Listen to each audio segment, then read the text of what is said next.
अच्छा, वो टॉपिक का नाम है ए सेलुलर लाइफ, जो कि बहुत आसान और सिंपल सा टॉपिक है। सबसे पहले इंट्रोडक्शन देखते हैं, फिर history and discovery of virus देखते हैं फेडरल बोर्ड की किताब के लिहाज से। काफ़ी ज़्यादा ऐसी डिजीजेज है जिनको कोज करने वाला जो जानदार है उनको इन्फेक्शियस एजेंट का नाम देते हैं। और जो इन्फेक्शियस एजेंट है बेटा, दे आर कॉल्ड वायरसेस है। जैसे इन्फ्लुएंजा की बीमारी, बर्ड्स फ्लू की बीमारी, पोलियो की बीमारी, स्वाइन फ्लू की बीमारी और जो डेंगू फीवर है, ये बेसिक करने वाला कौन है बेटा? वो वायरस है। वायरसेस को आप पैथोजेंस भी कहते हैं क्योंकि ये डिजीज कोज करता है। जितने भी वायरस होते हैं ये सेल नहीं होते, ये नॉट कैपेबल, ये इतने काबिल नहीं है कि इंडिपेंडेंट रेप्लिकेशन कर सके, अपनी नस्ल को बढ़ा सके। इनको होस्ट की जरूरत होती है। यही वजह कि कैन नॉट सिंथेसाइज, ये अपने नहीं बना सकते एनर्जी को खुद ब खुद, और ये अपनी जो प्रोटीन्स है उसको भी खुद ब खुद बना नहीं सकते। इसलिए ये ऐसे जानदार होते हैं जो डिपेंडेंट होते हैं होस्ट के ऊपर। ये इतने छोटे होते हैं कि ये आपको लाइट माइक्रोस्कोप की मदद से नज़र आते हैं। हिस्ट्री की या डिस्कवरी ऑफ वायरस के लिहाज से बात करते हैं। जो वायरस का वर्ड है ये जहाँ से निकला वो एक लैटिन वर्ड है जिसको विनोम का नाम दिया जाता है। विनोम का लफ्ज़ी मतलब है पॉइजन। ये पॉइजन मेरे बच्चे याद रखिए, ये एक ऐसा वर्ड है जो जुड़ा हुआ इन्फेक्शियस डिजीज़ के साथ जो हमें पता है। मतलब कि आप कहते हैं वायरस क्या है, तो ये लैटिन वर्ड से निकला जिसका नाम विनोम है। और विनोम का लफ्ज़ी मतलब क्या है? पॉइजन, जहर है, जिसका ताल्लुक किसके साथ है? इन्फेक्शियस डिजीज़ के साथ है। सबसे पहले एक साइंटिस्ट है जिसका नाम है चार्ल्स चैम्बरलैन। 1884 में सबसे पहले इसने हमें एविडेंस दिया था। और काम करने के साथ साथ जिसके साथ ये काम कर रहा था उसका नाम लुइस पास्चर है। इसने एविडेंस दिया कि वायरस नाम की चीज़ या कोई ऐसी चीज़ मौजूद है जो बीमारी करती है।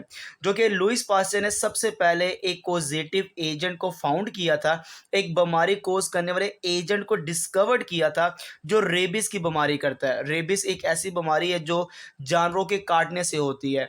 ये जो रेबीज कोज करने वाला कोजेटिव एजेंट है ये इतना छोटा था कि ये पोर्सिलेन फिल्टर से पास कर जाता था।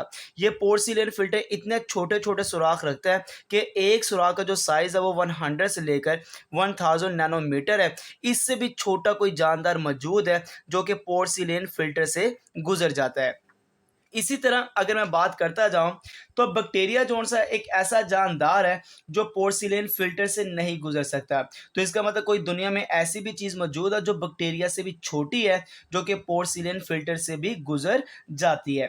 फिर साइंटिस्ट है इवानोस्की 1892 में, इसने सबसे पहले एक वायरस को आइडेंटिफाइड किया। उसका नाम है टोबैको मोज़ेक वायरस है। ये जो TMV टोबैको मोज़ेक वायरस है, ये जो बीमारी करता है उसका नाम टोबैको मोज़ेक डिजीज़ है, जो कि बीमारी करता है। और ये किसको होता है? टोबैको प्लांट को होता है। ये करने वाले वायरस का नाम क्या है? TMV है। इसकी वर्किंग क्या है? इसने सबसे पहले जूस को निकाला, एक्सट्रैक्ट किया, निकाला। उस प्लांट के पत्तों से जूस निकाला जिसको बीमारी है टोबैको मोज़ेक डिजीज। जो प्लांट है उनके पत्तों से जूस को पहले निकाला, फिर उस जूस को फिल्टर किया। इतना फिल्टर किया कि आप देख सकते हैं उस जूस को पास किया, पोर्सिलेन फिल्टर से गुजारा गया। इसका ये ख्याल था कि जो बीमारी कर रहा है वो बैक्टीरिया, और वो बैक्टीरिया रिमूव हो चुका होगा क्योंकि वो फिल्टर पेपर से गुजर नहीं सकता। जैसे उसने वो जूस लिया फिल्टर करने के बाद, इसने रब्ड किया, इसने जाके अटैच आप रब्ड कह सकते हैं उसके ऊपर फेरा। ये फिल्टर जिसको किसके ऊपर फेरा? लीव्स के ऊपर। वो लीव्स जो हेल्थी प्लांट्स के हैं उनके पत्तों के ऊपर रब्ड किया इसने फिल्टर जूस को। और देखता ये है कि इसको बीमारी नहीं होनी चाहिए, इसका ये एक्सपेक्ट था कि इसको डिजीज नहीं होनी चाहिए। बट बाद में पता लगा जो हेल्थी लीव्स है उसके अंदर सिम्टम आ चुके हैं, उसको डिजीज हो चुकी है।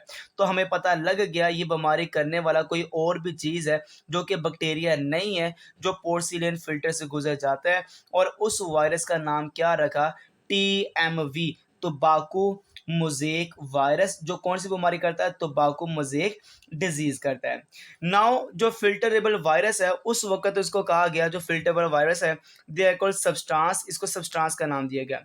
फिर एक साइंटिस्ट है जिसका नाम है TM स्टेनले। ये वो साइंटिस्ट है जिसने सबसे पहले जो इन्फेक्शियस पार्टिकल है TMV उसको क्रिस्टलाइज किया और इसको दिखाया, देखो ये TMV ऐसा दिखता है, इस तरह का ये होता है। इसको क्रिस्टलाइज करने वाला जो साइंटिस्ट है उसका नाम है TM स्टेनले है।